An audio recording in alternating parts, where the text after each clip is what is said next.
Should a Christian try to influence fellow employees for Christ?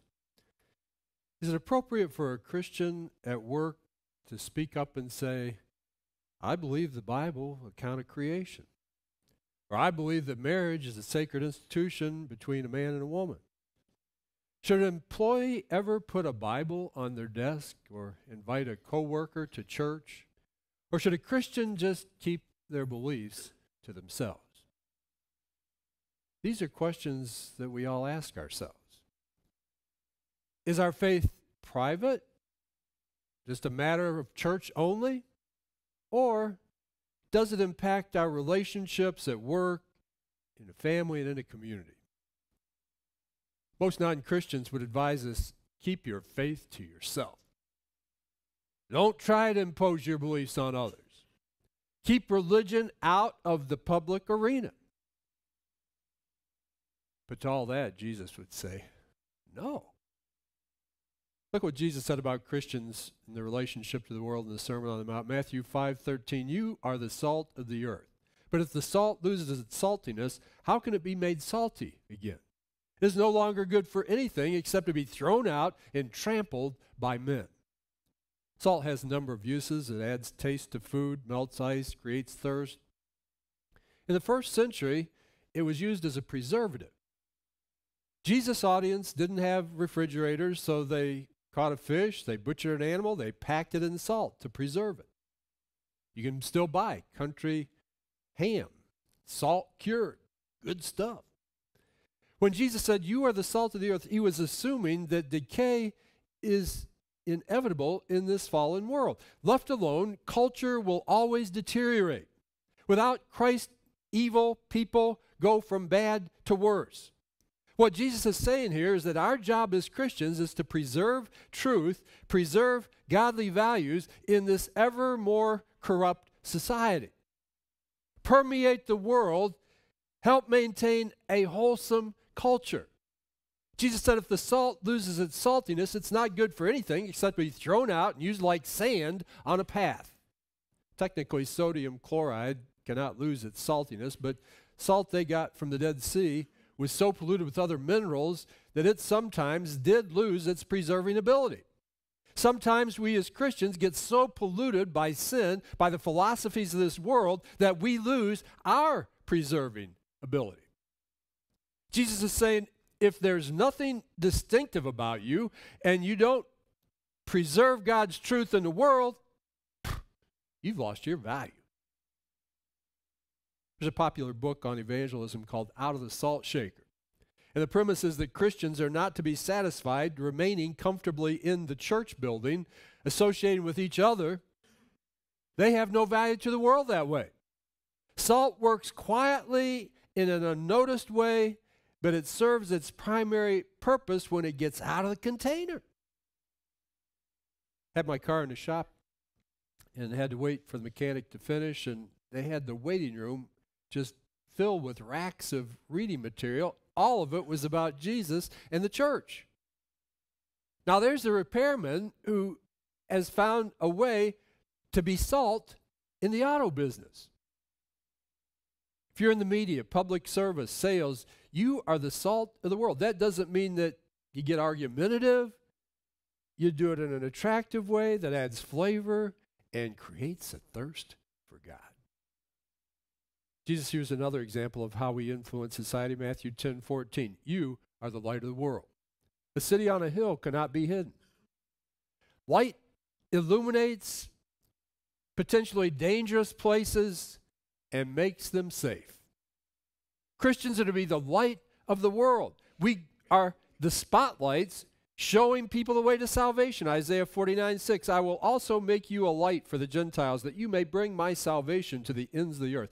Now, originally, that was about the coming Messiah, but now it's passed along to us. If I ask you, why did you become a Christian? Or how did you become a Christian? Probably very few of you would say, well, I sat down and read the Bible one day and I just believed it. Most of us would say something like this: well, my mother was a great Christian, my dad was a great man of faith, or there was this teacher that really influenced me. Christians are to be the light of the world, pointing others to salvation. With this light analogy, Jesus was saying that our testimony shouldn't be hidden. We don't light a lamp and put it under a big wash tub. We put it on a stand, and it gives light as much as possible. Matthew 5:16, in the same way, let your light shine before men that they may see your good deeds and praise your Father in heaven. Won't be long until Dream Cruise. The weekend of Dream Cruise, we see old cars all over town, don't we? There are old cars, perfectly restored, out on the streets. It seems like everywhere we go in Metro Detroit, they're just scattered through the area, and we realize there are thousands of those cars, and every time you see one, it makes you think, oh, this is Dream Cruise weekend. And people come from across the country, and it's an exciting time. Those cars are more noticeable out in the community than they are when they're cruising Woodward. Our members are most noted not when they're gathered here for worship, but when we're distributed out in the community. Everywhere people go, I hope they meet people of faith. If we would just set a Christ-like example, we can illuminate the whole metro area every day spiritually. Ephesians 5:8, for you were once darkness, but now you are light in the Lord. Live as children of light.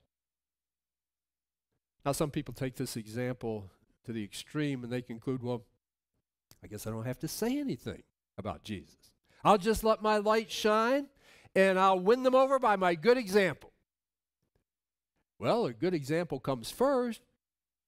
What gives us credibility is not Secret Service agents of His Majesty. We have to earn the right to be heard by the way we act, but there are two essentials in letting your light shine. One is a positive example, and the other is a verbal witness. Jesus said, do your good deeds, let your light shine, so people will give glory to God, not you.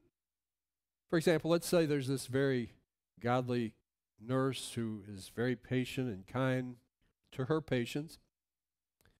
She stays after work to visit with them. She brings them little things that they mention that they're missing while they're in the hospital. And when they get out, she keeps their address, and she writes some notes of encouragement and keeps in touch with them. And the patients just love her. And her coworkers love her because she treats them extremely well too.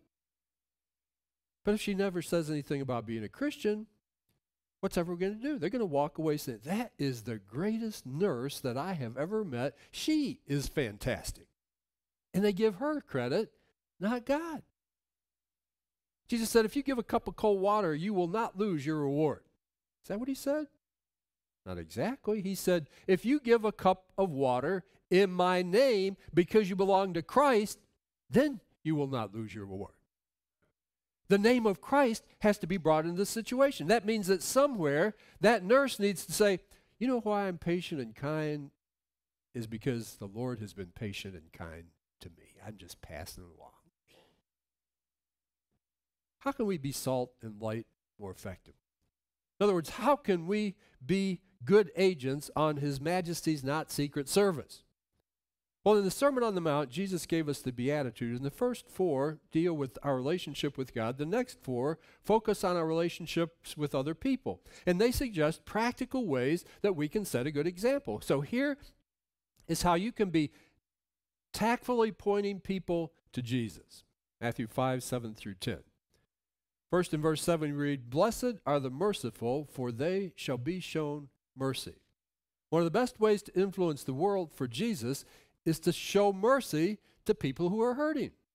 Many unbelievers reject our message as irrelevant. They think of us as hypocrites, but there is one virtue that impresses even the hardest skeptic, and that is deeds of mercy to those who are hurting. Remember the parable Jesus told about the man who was mugged on the Jericho road, left for dead, two seminary professors and preacher walking by, heard the man's groans, too busy to stop, don't want to get contaminated by touching him. They walk by on the other side. But a Samaritan man, a man of a despised race, comes by. He sees the man in desperate needs. He gets off his donkey. He bandages his wounds. He takes him to a nearby hotel. He pays all his medical bills. And Jesus asked the crowd, which did the right thing? Everybody was in total agreement. The man who showed mercy. Even the most cynical skeptic instinctively knows mercy is a good thing. Even the most liberal postmodern mind knows it's right to help people who are hurting.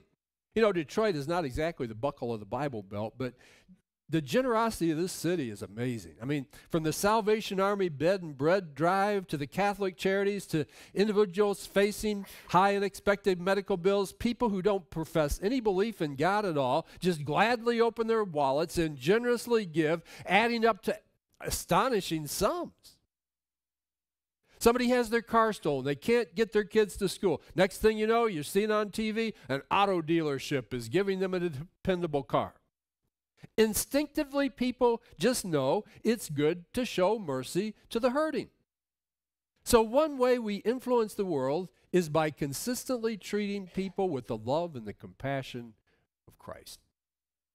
Jesus said, by this they will know that you're my disciples, if you have love one for another. Ought to be second nature, not just for the church, but for each of us individually as Christians to be merciful, because we have received so much mercy. Ephesians 4:32, be kind and compassionate to one another, forgiving each other, just as in Christ God forgave you. Remember that old Gatorade commercial? It was in black and white, and the athlete takes a bottle of Gatorade, and it'd be some bright color, green, purple, yellow, something like that, and he drinks the Gatorade, and the sweat starts coming out of it, and it's green, it's some bright color, green, purple, and sweat, you know. It sure makes me want to drink that stuff. But that's how it ought to be with a Christian, though. If we drink the mercy of God and we understand how much He has forgiven us, mercy ought to just ooze out of us. 1 John 3:17, if anyone has material possessions and sees his brother in need but has no pity on him, how can the love of God be in him? You know somebody that's struggling financially? Be merciful. Use your money to help them. Know anybody who has a special needs kid? Show mercy. Offer to babysit. Give them a gift certificate to a restaurant so they can get out from under that heavy load for just a couple of hours. Know somebody with a serious health problem? Send them a card. Let them know you're thinking about them and praying for them. Know a couple who has a rebellious teenager putting a strain on their marriage? Give them a phone call. Let them have a chance to talk about the situation. Has somebody done you wrong? Don't demand justice. Be merciful. Forgive them. Be kind to them. Blessed are the merciful, for they will be shown mercy. One way to receive mercy is that when we give mercy to non-believers, people see that. And then they're sympathetic to what we have to say. Second way to tactfully point people to Jesus is found in verse 8. Blessed are the pure in heart, for they will see God. So be pure in heart. Means have pure motives. Demonstrate consistency between the way you believe and the way you act. In other words, be authentic, not phony. Don't be like the guy who invited his friend at work to go to church with him, and his friend took him up on it, and he picked him up to drive him to church, and all the way to church he honked his horn at other drivers, and he was cutting people off and yelling at people, and wasn't quite cussing, but close to it. And, you know, there is something wrong with that picture. That kind of inconsistency causes us to lose our saltiness. Jesus said of Nathanael, there is nothing false about him. In other words, Nathanael didn't have a phony bone in his body. Josh McDowell did a study a while back that showed that accepting Christ didn't make a lot of difference in the life of teenagers. He found that 74% of teenagers who are Christians admitted that they cheat in school. 83% say they lie to their teachers. 93% lie to their parents. 63% said they become physically violent toward others when they get angry. And in every category, there was no more than a 4% difference between the way a Christian teen acted and the way a non-Christian teen acted. And would it be any different for adults? When others see that, when we start talking about our faith, that doesn't matter. We've lost our saltiness. Our light has been put under a bowl. All people can think when they look at a Christian is, man, what hypocrites. On the other hand, the world respects people who are genuine, who have a pure heart. Don't you often hear, oh, she is real. She would do anything for you. She has such a good heart. And then they start listing off the examples of things this lady's done. People can tell who has a pure heart, who doesn't. If you want to be the salt of the earth, think of others, be generous, don't brag about it. Don't make everybody know, oh, I'm doing this. Look who's doing this. Be real, be consistent in what you say, humble about how you live. Maybe you'll never be famous. Maybe you'll never get your name in the news, but you'll help light the way so that others can see Jesus. Blessed are the pure in heart, for they will see God. And others will see God through them. Third way to be a good example and point people to Jesus is found in verse 9. Blessed are the peacemakers, for they will be called sons of God. So be a peacemaker. Peacemaker brings reconciliation between parties that are at odds with each other. Jesus is the Prince of Peace, ultimate peacemaker. He paid with his own blood to make a way for people to make peace with God. And we follow in his footsteps, telling people about what's been done for them by Christ to help them make peace with God. But sometimes we have to make peace between two people, too. We step into a situation where there's been conflict between people, and we facilitate a reconciliation between them. Remember in the Old Testament, David and his angry army are marching toward the home of a rancher named Nabal. 1 Samuel 25 says they were armed for battle. They were ready to wipe out Nabal because he had arrogantly refused to pay David and his men what he owed them. Nabal's beautiful wife, Abigail, sized up the situation, and she could see this coming bloodshed, and she took action. 1 Samuel 25:18, Abigail lost no time. She took 200 loaves of bread, 2 skins of wine, 5 dressed sheep, 5 seahs of roasted grain, 100 cakes of raisins, 200 cakes of pressed figs, and loaded them on donkeys. I mean, this is the original food truck right here. Yeah. She puts this food between David's army and her husband. All this delicious food between angry David and his men and her foolish husband, Nabal. And she apologizes for her husband's rude behavior, and she begs David, please don't wipe him out. And David's anger cooled, and he said to Abigail in verse 32, praise be to the Lord, the God of Israel, who has sent you today to meet me.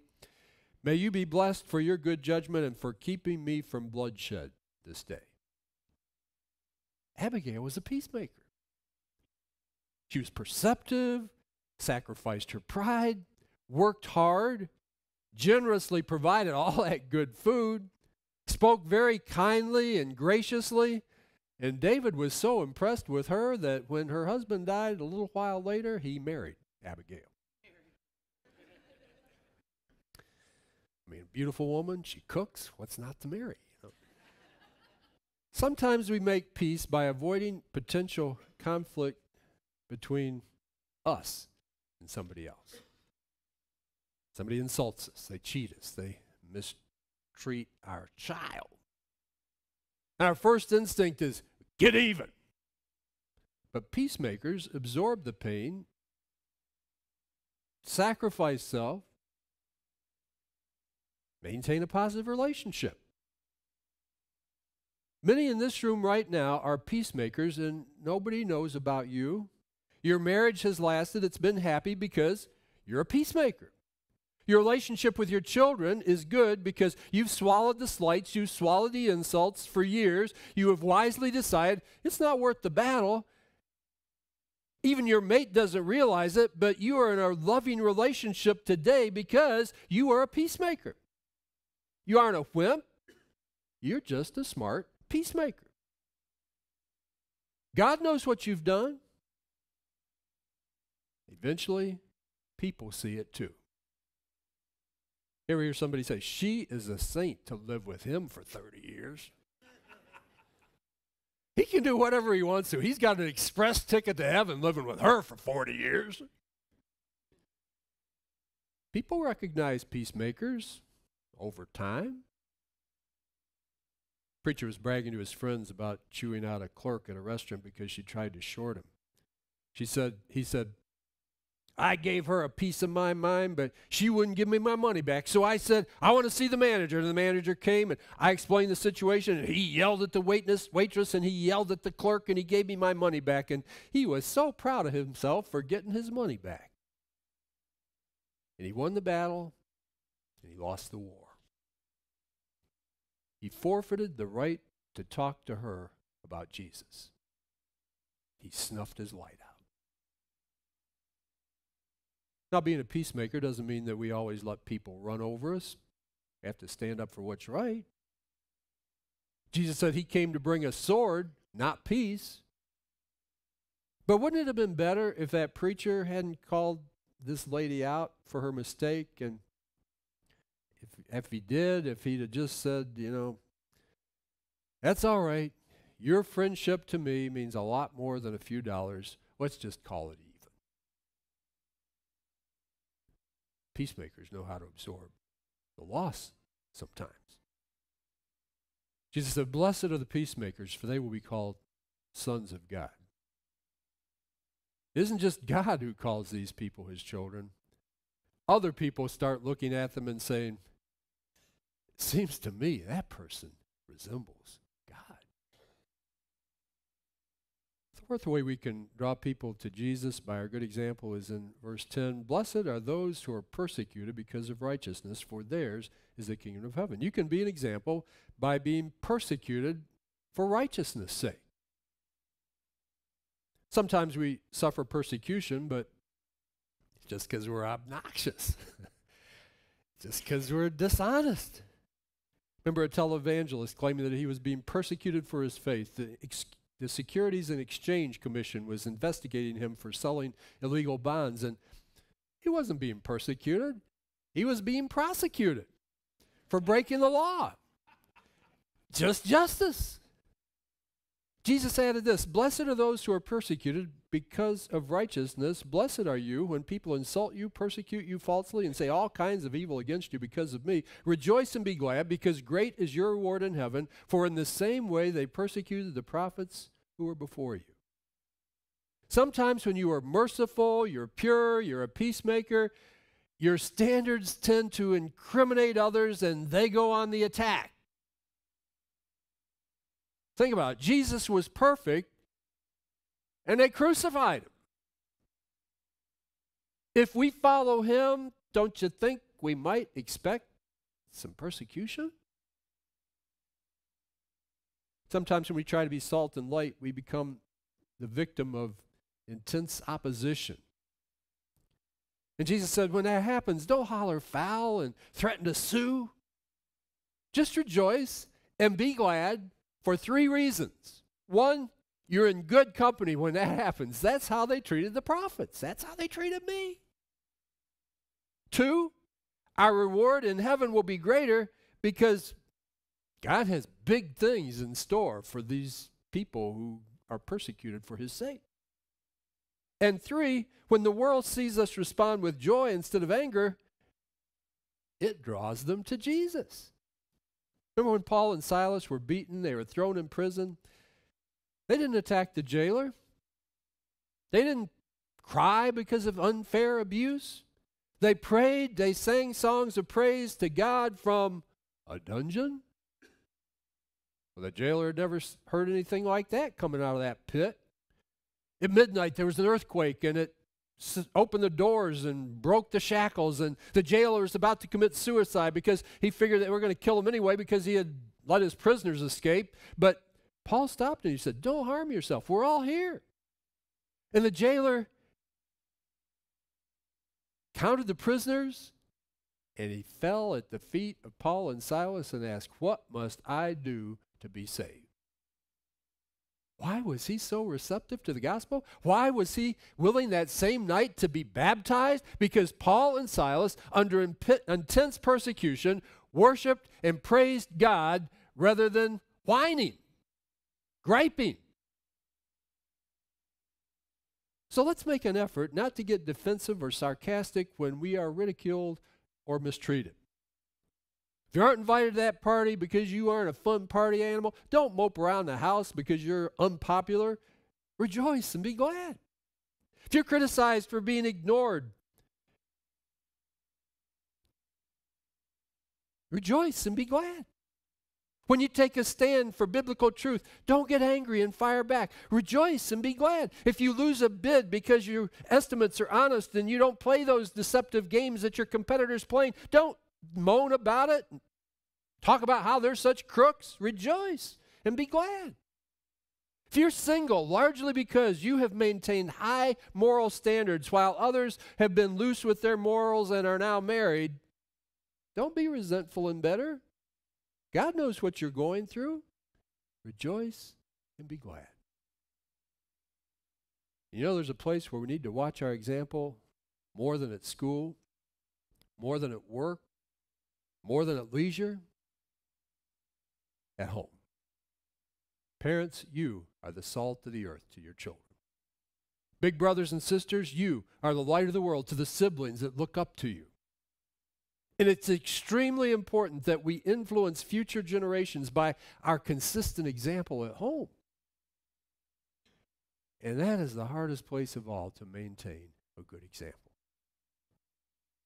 But remember, you are the salt of the earth, the light of the world, and that includes home.